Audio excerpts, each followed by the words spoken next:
Step number one in getting your first 1,000 subscribers on YouTube is making sure that every single video that you create is something that has the chance to get more than 50 views per hour. In fact, it needs to be a topic that's getting 50 views per hour right now, because if it's not, then you making that video is quite frankly a waste of your time. Here's how you figure that out. Now, in order to figure out how many views per hour videos are actually getting, you are going to need to be using something like the vidIQ Chrome extension, and then it will change the UI that you actually get on YouTube. As we can see here, if I come over to my homepage, I now see how many views per hour each video is getting. In addition to that, if I come over to one of my competitors, for example, we will come over to Think Media right here, I will actually be able to click on their videos and see what topics are getting them the most views per hour. So let's say that I wanted to come up with a new video idea. I would literally just click on their page right here. I would click on Think Media, wait for this to load, and then I'll be able to see which one of their videos are actually getting them over 50 views per hour, and this will give me a good idea for what videos I should also create. We could come over here, click on View Trending Video, and as we're going to see here, this takes 1 or 2 seconds, and then this begins to populate, and this will show me exactly what video ideas I should be creating content on. Because if you create content on anything other than something that's getting more than 50 views per hour, it's by definition a waste of your time. So we could look at these videos here and see that they have about 12 videos that are getting over 50 views per hour. So if I was starting over, trying to get my first 1,000 subscribers, those are the types of videos that I would go through and I would try to create. As we can see here, Mr. Beast shows up a few times, videos getting less than a certain amount of views shows up. There are a bunch of different sound effects that show up, beginner's guide to video editing, how to make YouTube videos on your phone. There are a bunch of different videos that are getting a good amount of views, and those are the ones that you're going to want to create first. But obviously you would want to do this for your competitors, and you'd want to go through a list of your competitors because that will give you the most video ideas for you to actually make content on. Now, step number 2 is that you need to make sure that the title for your video, the script for your video, and the thumbnail for your video are objectively better than what already exists. And I know what you're thinking right now. Rob, how on earth do I actually do that? Well, I have 5 different things that you could do for each one of these steps in order to improve your content.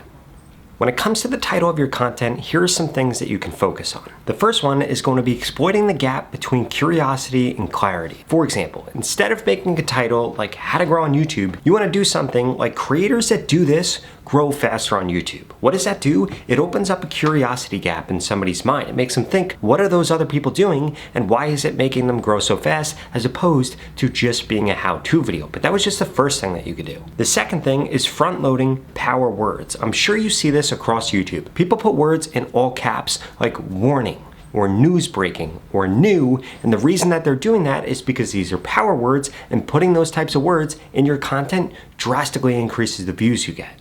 And the 3 other things you could do are things like use comparison or transformation frames, target keywords, and trigger human emotion. And I would strongly suggest that after 72 hours of your video being live, you can A/B test the title, but don't do it before 72 hours of it being live. Otherwise, you might actually ruin YouTube's ability to show the best title to the right people. And when it comes to your thumbnail, there are 4 things you want to make sure you're focusing on. The first one is that faces and emotions win. Even if it's not your face, you want to put somebody's face on there with an exaggerated emotion. I always get comments on my videos asking why I put such a dumb face in my video, but guess what? The reason I do that is it gets more clicks. Secondly, you need contrast and clean composition. Never have more than 3 things within your thumbnail, and you need to make sure that all different colors on there contrast with each other. And if they don't, then change the color of your shirt, or change the color of the background, or change the color of whatever is showing up, so there's contrast. And you also need to make sure everything is as big as possible. Remember, the majority of people that view content on YouTube are viewing from a mobile device. Don't take it for granted that you're viewing your thumbnail when you create it from a computer. People are going to see it way smaller, so everything needs to be way bigger. And then you also want to make sure that you have things like visual curiosity triggers and text that reinforces the title, not text that repeats the title.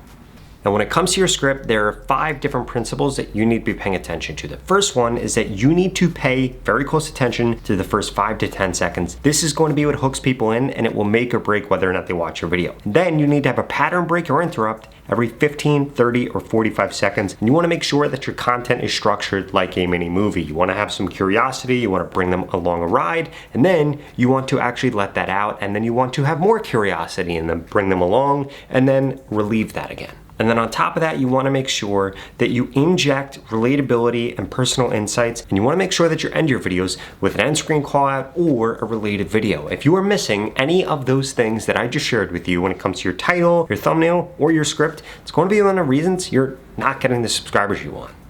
Now, step number 3 is you need to make sure that you're leveraging AI in order to edit your content. Otherwise, you're going to spend way too much time right now editing your content on YouTube, and quite frankly, you're just wasting your time because YouTube right now doesn't care how edited your content is. In fact, they say that creators that spend less time editing and just have AI do it actually end up getting more views.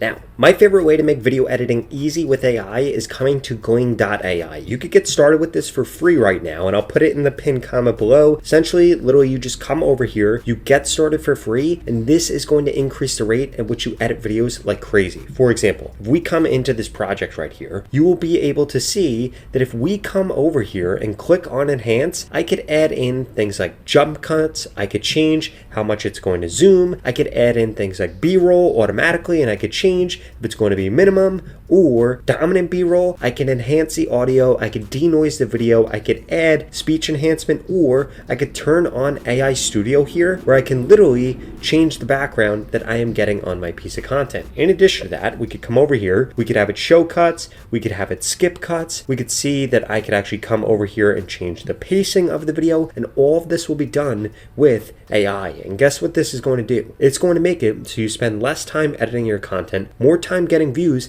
and more time doing the things that YouTube actually wants you to do in order to skyrocket your reach. And I started using Gling months ago, and it has made my life 100 times easier because now it's way easier for me to be able to put out more content, put out better content, because I'm not wasting my time doing things that AI, especially Gling AI, can do for me. Now, step number 4 is you need to make sure that you are creating a series out of your content. And to prove this to you, I want to actually show you what happens when you do a search for something on YouTube. Now, here's why it's so important for you to make a series out of your content. Let's say that we come over to YouTube and we do a search for something, because this is exactly what your ideal audience is doing. Let's say that they do a search for how to upload a YouTube video. So if we type this in right here, here's what we're going to see. We see a long form video, and then if we scroll down, we're going to see a bunch of different shorts. We'll see that this one, 200,000 views, 1.6 million views, 500,000 views, 2,000 views. Actually, this one with 200,000 views is my video. And if we come up here, we'll see 400,000, 175,000. So here's the deal.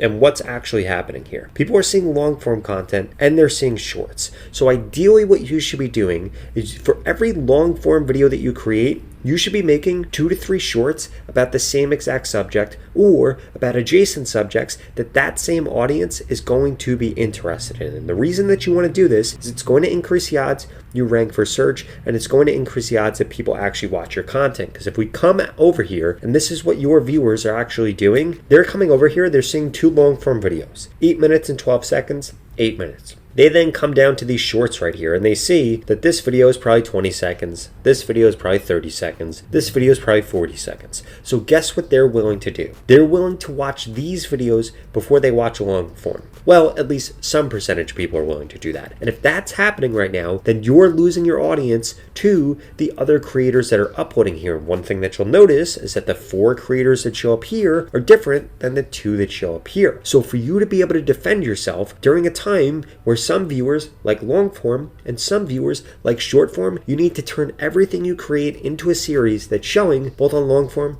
and on short form. And the last thing that you need to make sure you're doing is going through a handful of metrics. Whether you're uploading long form content or short form content, this is going to change, but here are the metrics that you need to be paying attention to, and please ignore every other metric because it's only going to confuse you.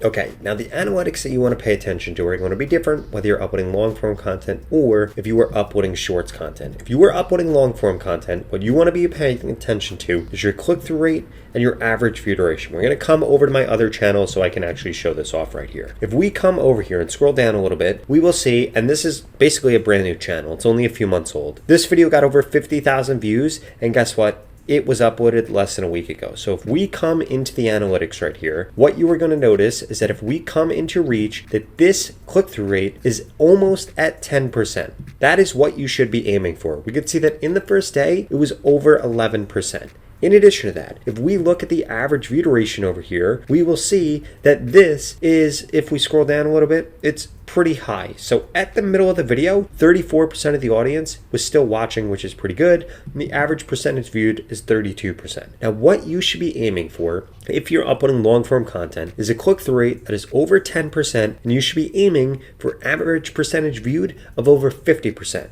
Now, I do want to warn you, those things are hard to hit. Like I said, that is what you should be aiming for, not what you should expect to happen every single time that you upload a video. Because if you're able to get one of those two things as close as possible, like how I got this video over 10% click-through rate, this is why this video ended up doing so good. And if you are able to do that in your content, it is going to skyrocket the reach that you get. Now, when it comes to shorts, you need to do something completely different. If we come back over to my other channel over here, where I upload a ton of different shorts, we can come over here, we can come into content, and we can come into shorts right here. And what we're going to see is that if we scroll down, we will see this video right here that has now gotten over 200,000 views. Why did it get over 200,000 views? In fact, it's getting almost 5,000 views every single day, because if we scroll down here, we're going to see stayed to watch. This needs to be over 75%. Now, if your video is less than 30 seconds long, you need your average view duration to be over 100%. Now, in this video, it's 27 seconds. We can see that the video is 25 seconds long. Guess what that means?